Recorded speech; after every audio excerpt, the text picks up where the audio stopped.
começando as entrevistas, os temas aqui na nossa programação, eu faço convite para a nossa companheira, amiga de todas as tardes, conselheira, seja bem-vinda, Lívia Bailão, e também ao nosso entrevistado de hoje, o Dr. Diogo Crozara. Inicialmente, boa tarde, os dois já estão na tela, já aparecem para você que está nos acompanhando pela live e pela TV.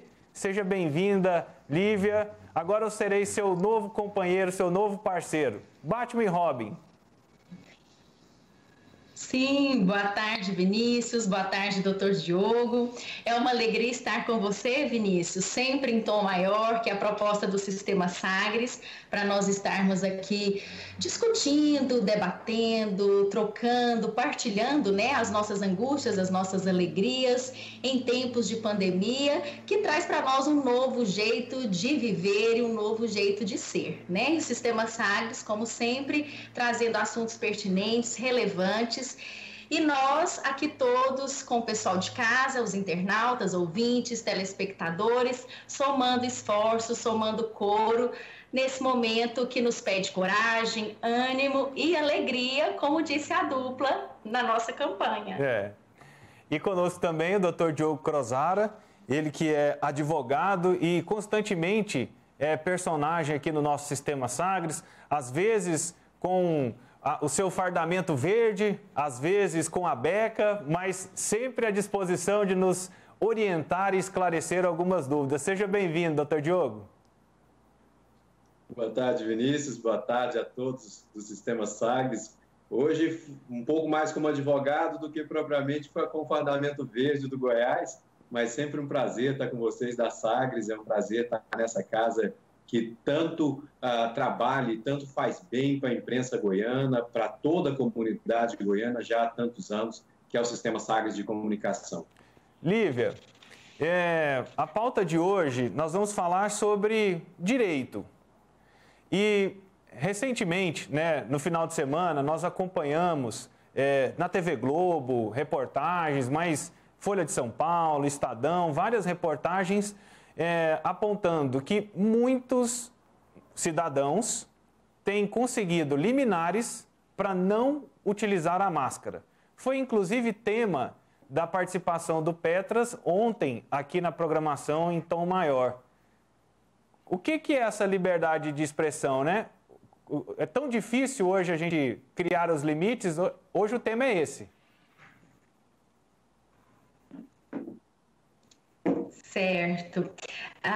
Eu acho que o doutor Diogo vai poder falar para nós, né, Tondro, para nós e todos que acompanham aqui o Tom Maior, realmente o limite entre o direito individual de livre expressão, né, e o limite entre desse direito e o interesse coletivo, que busca, muitas vezes, para ser preservado, restringir o interesse individual. Então, doutor Diogo, se você puder colocar para nós como é que esse assunto hoje é colocado, nós temos a Constituição, as leis, né, infraconstitucionais, como que está configurado na lei e na prática, né, como que os órgãos do Poder Judiciário lidam com essa situação que afeta a nossa vida diária.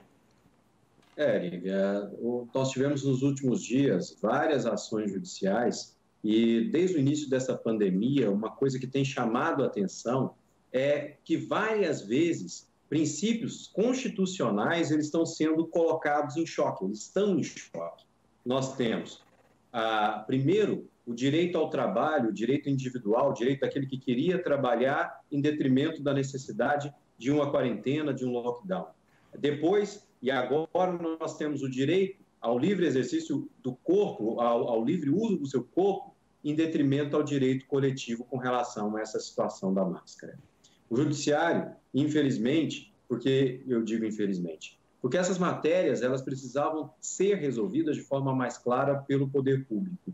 Aonde nós tivemos, e a pandemia passou, e tiveram bons casos, foi onde o poder público se organizou e definiu esses papéis sem a necessidade de intervenção do judiciário. É muito ruim quando a gente teve aqui em Goiânia guerra de liminares, um juiz determina a abertura, outro determina o fechamento, isso não cabe ao judiciário. O judiciário não é um órgão técnico para definir isso. Isso caberia e isso só se deu justamente pelo buraco que nós tivemos na gestão nacional, quando ela não cumpriu o papel de dar um direcionamento total para que todos agissem de forma igual. Quando você pega agora essa situação da liberdade individual, onde uma pessoa entende que eu não quero usar máscara, se eu pegar a doença, é um problema meu, eu desejo dizer que quero pegar essa doença, eu posso? Bom, ele poderia, e isso já há muito tempo a jurisprudência tem admitido isso, se ele não prejudicasse terceiro. É um princípio muito antigo, uma definição muito antiga do direito, que a minha liberdade ela vai até quando eu chego ao próximo, ao terceiro. E nesse caso, o que acontece com essas pessoas que querem a liberdade de não usar uma máscara é que elas estão interferindo diretamente no direito do outro. Porque elas podem passar uma doença, elas podem transmitir para pessoas da sua própria família, amigos, familiares, algo que ela não desejaria. Então, de forma clara, quando o Estado é chamado a dirimir essa dúvida, eu tenho o meu direito individual de usar meu corpo da forma que eu quiser, até mesmo pegando uma doença, caso eu assim deseje. Eu poderia fazer, desde que eu não atrapalhasse terceiros. Quando eu chego no outro, e é isso que tem acontecido de forma muito clara nesses conflitos, o judiciário deve responder sempre pensando no interesse coletivo. Nós não podemos admitir decisões que venham a traçar isso para direitos individuais serem mais importantes que direitos coletivos. É essa baliza, inclusive, que o Supremo Tribunal Federal pensou lá quando determinou que não só a União, mas quando estados e municípios, conhecendo cada uma a realidade local, poderiam decidir sobre abertura, fechamento e as melhores medidas para cada comunidade. Assim também é nesse caso.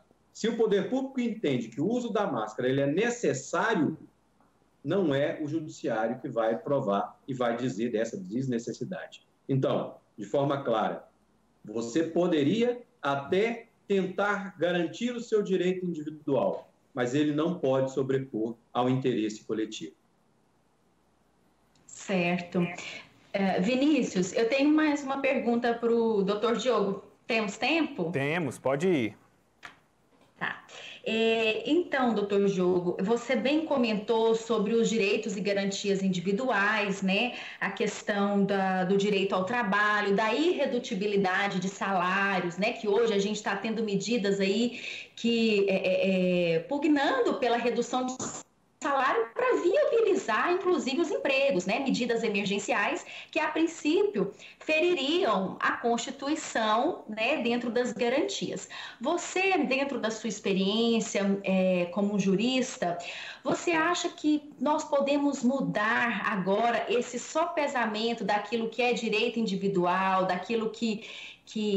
do valor que se dá aos direitos individuais depois de uma pandemia? Porque quando a Constituição brasileira veio, né, a lume, em 1988, a gente não tinha nenhum cenário desse. Então, nós tínhamos os direitos fundamentais como aquilo de máximo, né? E você acha que pode haver um panorama nessa mudança dessas garantias a partir da experiência de uma pandemia pela qual o país e o mundo passam? Doutora Lívia, a gente tem de forma clara o seguinte, já vem lá da filosofia alemã que as revoluções, as pandemias e as guerras, elas aceleram os processos de crescimento da humanidade.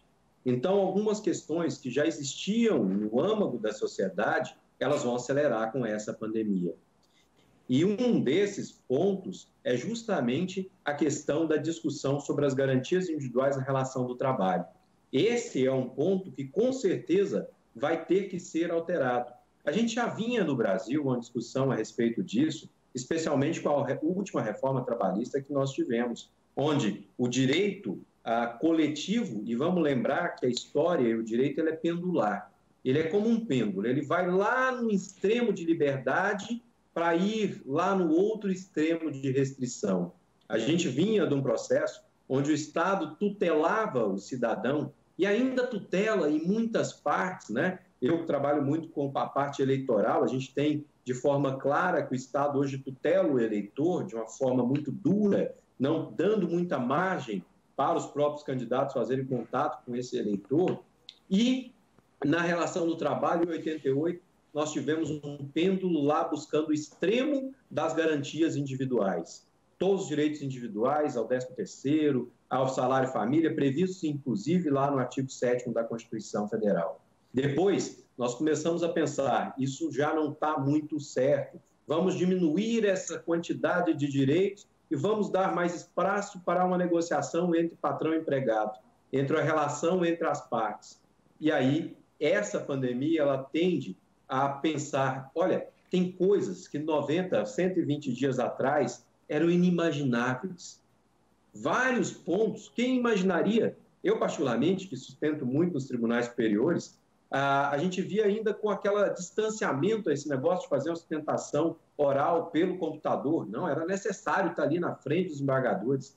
Hoje isso é tão normal. Eu, hoje pela manhã, já fiz sustentações orais aqui no Tribunal de Goiás. Quem imaginaria também que a gente pensasse em outras garantias que não foram a irredutibilidade de salário, a possibilidade de suspensão. E aí, Vinícius, isso nós fizemos muito também na parte esportiva, porque o Goiás passou por um amplo processo de discussão sobre essa redução de salários, né, do elenco, inclusive até esse mês a gente tem já a redução definida durante todo esse período, desde março. Isso antes não era imaginado. Agora isso é possível, isso é provável. Quem pensava que seu filho poderia estudar pelo computador e não ter que ir para a escola presencialmente? Então, muitas rotinas foram alteradas, muitas rotinas vão ser alteradas, muitos processos foram acelerados. Agora, o que é mais importante nisso? É sempre a gente pensar naquilo que é melhor para a coletividade. E quem faz a definição do que é melhor para o coletivo são os nossos governantes. Eles são eleitos para isso nesse momento. O judiciário não pode ter um papel de destaque nessa discussão. Ele tem que ter um papel de resolver os conflitos e não de definir as linhas. É diferente uma coisa da outra.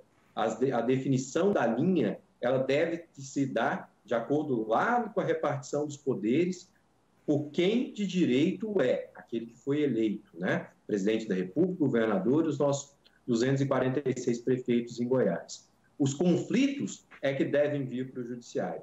Mas a definição de linha, a definição de conduta, essa tem que sempre partir do Legislativo e do Executivo.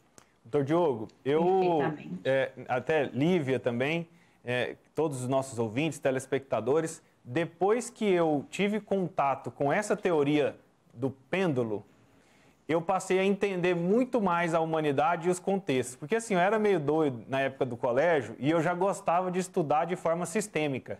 Então, eu fazia uma linha do tempo e aí, naquele período, eu estudava o que aconteceu na química, como a literatura recebia isso, geografia, história e física. E dessa forma, eu tinha o contexto das leis estudadas na física ou na química e como isso eu conseguia argumentos da literatura, da geografia, da história para responder questões de física, química e tudo mais.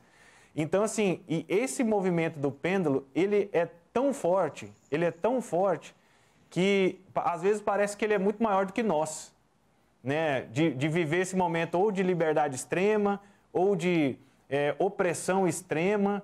E a gente vê hoje pessoas que viveram a ditadura e que pedem, né, essa ação do Estado, que pedem, mesmo reconhecendo que a falta de liberdade de expressão possa ser um direito a ser perdido. E aí eu queria saber de você, onde a gente erra de que a população brasileira não entenda o real limite e o real conceito de liberdade de expressão? Vinícius, essa questão do pêndulo, ela é fantástica. Eu apoio muito nessa teoria e entendo que as sociedades elas são mais evoluídas a partir do momento que o pêndulo demora mais para chegar de um canto ao outro. Quanto tempo mais uma sociedade demora de chegar de um canto ao outro, é o tempo que ela vai ter de prosperidade. Nós temos sociedades, por exemplo, alguns países ocidentais que demoram muito o pêndulo a chegar da direita à esquerda. Não é o caso daqui dos países sul-americanos, e especialmente o Brasil. Nós estamos falando de 32 anos atrás, quando nós tivemos a volta de um regime democrático como o regime instituído pela Constituição de 88, com o fim da ditadura militar de 64. Já estamos caminhando, nesse momento, para o lado contrário do pêndulo. Então, nós já estamos num processo em que se admite discutir a perda de alguns direitos individuais em detrimento de um direito de Estado. Isso é muito sério. Onde nós erramos? Nós erramos, para mim, quando a sociedade não tem cultura e educação para entender esses processos. Se você for fazer uma pesquisa histórica, nós temos, na Europa, países cuja última vez que esse pêndulo chegou a extremos foi no século XVIII, como, por exemplo, na França, com a Revolução Francesa de 1789. Então, demora-se muito a atingir um extremo ao outro. Nós temos o caso de Portugal, por exemplo, desde a Revolução dos Cravos, em 1910, passando depois pelo movimento de Salazar até a década de 70, mas também se demora mais chegar de um pêndulo a outro. Aqui, nesse nosso caso no Brasil, as nossas sociedades e as nossas gerações são formadas e alteradas de forma muito rápida, sem a lembrança daquilo que se passou, né? E hoje, aquela memória recente é que aquele tempo poderia ser melhor, sem imaginar que são tempos extremos, são tempos de exceção. Me preocupa muito, porque de verdade o nosso pêndulo está andando. E esse pêndulo do Brasil está muito rápido. Como eu disse, nós temos um período de ditadura de 64, mas que vinha já desde 60, logo depois do Estado Novo, que acabou com a morte de Getúlio em 54. 64 nós já tivemos uma outra alteração. 85 para 88, uma outra alteração. Então, nós já estamos num período de muito tempo dentro dessa história pendular do Brasil. O pêndulo no Brasil não parece bem um pêndulo, de tão rápido que ele se movimenta. É um ventilador. Parece um balanço de criança que vai de um lado a outro, de uma gangorra que quer jogar alguém. Então, essa é a grande situação que a gente precisa, e de verdade, só com cultura entendendo é que nós podemos não ter essa possibilidade de... E aproveitar para fazer uma última pergunta. E o que a gente tem que fazer, então? Que essa é fácil. Essa, na verdade, é a grande chave. E isso todos nós que estamos aqui conversando, que temos a condição de falar para outros, temos que falar. Nós temos que pensar e não esquecer os processos históricos de como eles são vivenciados. Nós passamos um período agora muito difícil. 2020 é um ano muito difícil, ele já ganhou o título, né? Não precisa, como se disse, agora der tudo certo, ele já deu muito errado. O mais importante que a gente precisa ter nesse momento é ter gente, ter a imprensa livre para contar as histórias. Nós não podemos fugir, e aí quando lá o hino nacional fala, verás que o filho teu não foge à luta. E a luta, na verdade, é contar a história, é tentar explicar esses processos, tentar explicar que lá fora as coisas acontecem há muitos anos dessa forma, que é possível que a gente tenha, então, de forma igual, várias gerações passando pela mesma onda de crescimento, não permitindo que isso se altere tão rápido e que isso venha a influir no dia a dia e na vida dos nossos filhos. Então, o que nós temos que fazer e como? Contar isso para o próximo. Não ter medo de contar para o próximo que talvez seja necessário continuar lutando para que isso não aconteça. Isso aqui não é um discurso de esquerda, gente. A gente hoje, todo mundo, quando vai falar qualquer coisa, acha que esse discurso é de direita, é de esquerda. Eu, particularmente, não sou nem de direita nem de esquerda, não tenho nenhuma convicção política a respeito disso, até porque quem convive muito com a política, né, Lívia? A gente muitas vezes não tem nenhum discurso propriamente de uma camisa. Na verdade, é um discurso histórico que a gente tem que tentar manter cada dia mais. E pensar que isso aqui que nós estamos fazendo, falar sobre liberdade de expressão, uma TV aberta, num sistema de internet, numa rádio, é fundamental para o crescimento de uma sociedade, para o crescimento de uma democracia. Muito bacana. Lívia, tem mais alguma pergunta? Nosso tempo já está no limite. Então não tenho. Doutor Diogo, muito obrigado pela participação. Eu acho que esse é um tema que a gente tem que inserir na pauta constantemente para que a gente possa construir e fazer com que as pessoas, pelo menos, comecem a enxergar algo diferente de uma conduta, de um hábito, de uma postura. Muito obrigado pela sua participação aqui na Sagres. É sempre um prazer estar com vocês, um prazer estar aqui em Tom Maior.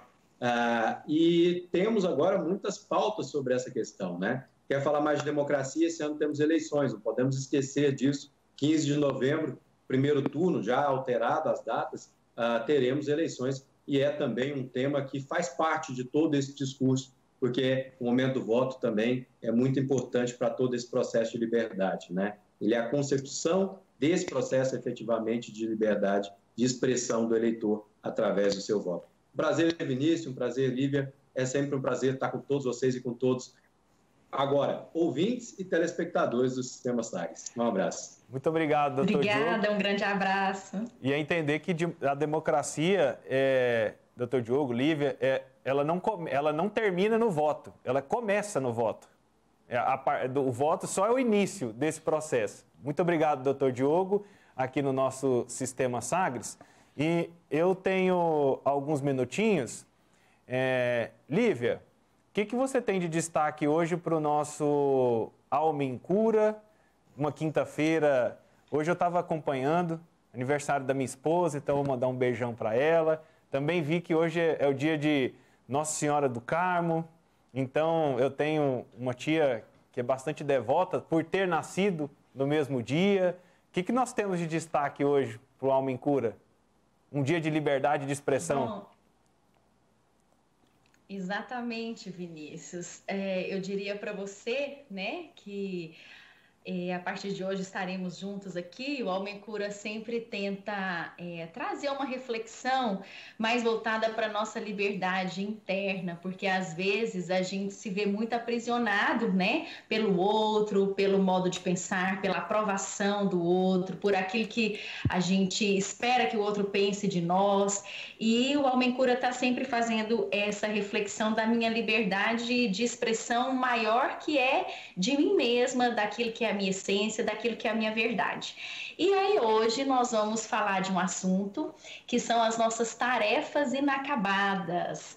E que eu chamo de tarefas inacabadas, coisas que estão ainda dentro de nós, latentes, que nós não resolvemos por completo, né? Então, a imagem tá aí com a frase: você já pensou sobre suas tarefas inacabadas? E aí a reflexão é que olhar para as nossas tarefas inacabadas exige esforço, e ele será tão maior quanto mais intensa e profunda for a ferida que a tarefa inacabada remexe. Então, não desista. Bom, uma tarefa se torna inacabada exatamente porque ela é difícil de ser feita, né? É difícil lidar com aquele assunto, é difícil lidar com aquilo que a gente vai varrendo para debaixo do tapete, e aí fica uma tarefa inacabada. E nós vamos para a vida nesse movimento todo. Quando alguma coisa de fora acessa em mim esse lugarzinho que está lá guardado, escondido, aí eu trago toda a minha defesa, eu trago toda a minha raiva, a minha vergonha, e a minha vida fica difícil, fica travada no movimento de inflexibilidade, de controle. Então, na verdade, Vinícius, e para quem está no rádio, na internet, na TV, nos acompanhando, a reflexão que a gente faz hoje é isso: olhar com compaixão conosco mesmo para essas nossas tarefas inacabadas, né? Entendendo que elas também nos trouxeram até aqui, mas vamos olhar com verdade, reconhecendo a nossa dor, reconhecendo a nossa história, e por que elas estão inacabadas, e assim a gente poder ir limpando e curando essas feridas. Fácil não é, né, Vinícius? Isso requer a gente olhar para a nossa história de vida,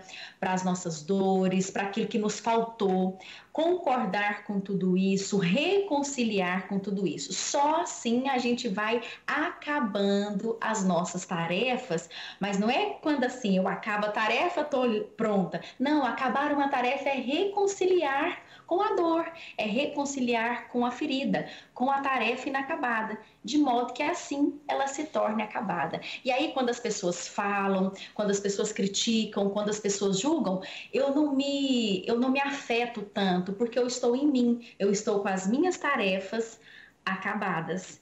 Então, não fico tão alienada, tão grudada no outro a ponto de me afetar tanto com o que ele diz, né? Então, a proposição que eu faço para você, Vinícius, aí no estúdio, para todo o pessoal de casa que nos acompanha, é esse: vamos olhar para as nossas tarefas inacabadas e ir tirando essa poeirinha aí para a gente poder voltar para nós mesmos. E aí você diga para nós, você tem muitas tarefas inacabadas? Porque eu tenho um monte.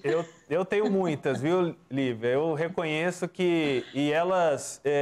e assim, como eu sou muito apegado ao prazo, a cumprir a tarefa e tudo, isso muitas vezes me incomoda, né? Me tira do sério. Às vezes eu não consegui completar algo do jeito ou no nível que eu imaginava.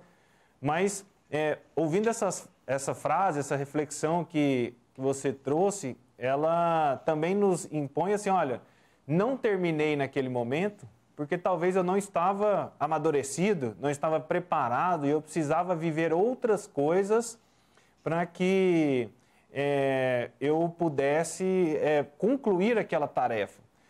Eu vou dar um exemplo. Na faculdade, eu tinha duas vontades: seguir na carreira acadêmica e viajar. Então, eu escolhi o jornalismo para ser o correspondente, para viajar, né? Só que eu entendia que eu deixei a minha tarefa inacabada, o ser professor, e fui vivenciar a profissão durante 10 anos. Eu me pus esse tempo de 10 anos para que eu pudesse ter todas as experiências. Então, assim, Vinícius, vai ter uma cobertura de um jogo, tem que ir de carro, de bicicleta. Vou, pode deixar que eu vou. Então, assim, eu fui construindo essa maturidade ao ponto que no momento que eu fiz minhas 2 pós-graduações, consegui entrar na docência, eu enxergava um mercado de comunicação, de jornalismo esportivo, com muito mais clareza do que se eu tivesse iniciado a carreira da docência, por exemplo, logo depois da graduação. Mas eu também só fui enxergar isso agora, com essa clareza. Eu tinha só dentro de mim e achava que, nossa, por que eu não fiz? Por que eu não fiz um mestrado, não segui uma carreira e tal? Às vezes eu teria facilidade, não, mas eu não teria vivências para que pudesse... A experiência, né? Para me tornar um profissional, professor universitário melhor, que pudesse entender mais as pessoas, conectá-las melhor à profissão. Então, é difícil você ter esse momento tão tempo, mas hoje eu tenho a consciência e aí eu passo a lidar melhor com tarefas. Muitas vezes você está cansado e, olha, não vou dar conta, vou dormir, vou descansar, nem que amanhã eu acorde 4 da manhã e eu retomo, para poder dar esse tempo, né? Vinícius, nós conversamos com o nosso convidado, o Dr. Diogo, ele se aplica em vida nesse movimento.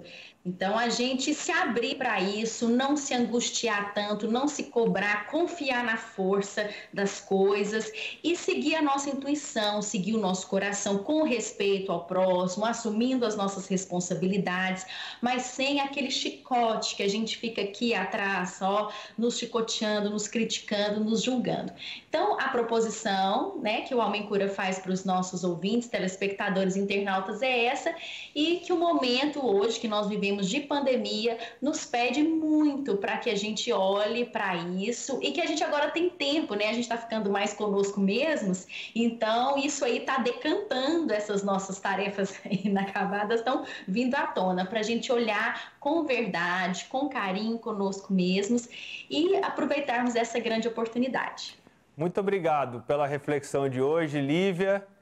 Eu te aguardo amanhã, sempre neste horário, trazendo mais um destaque, uma entrevista e sempre uma reflexão muito importante para nós. Beijão e até amanhã. Obrigada. Até. Nós acompanhamos aí esse primeiro bloco da nossa programação em tom maior, a entrevista com o Dr. Diogo Crosara. Nós estávamos falando sobre liberdade de expressão, onde que é o limite do direito coletivo, do direito individual. É muito bacana ter esse início de reflexão, de produzir essas inquietações e perguntas para que você possa construir esse caminho e depois essa reflexão bacana trazida pela Lívia. A gente vai para uma rápida parada, na sequência tem mais Tom Maior aqui na Sagres, na rádio, na TV e na internet.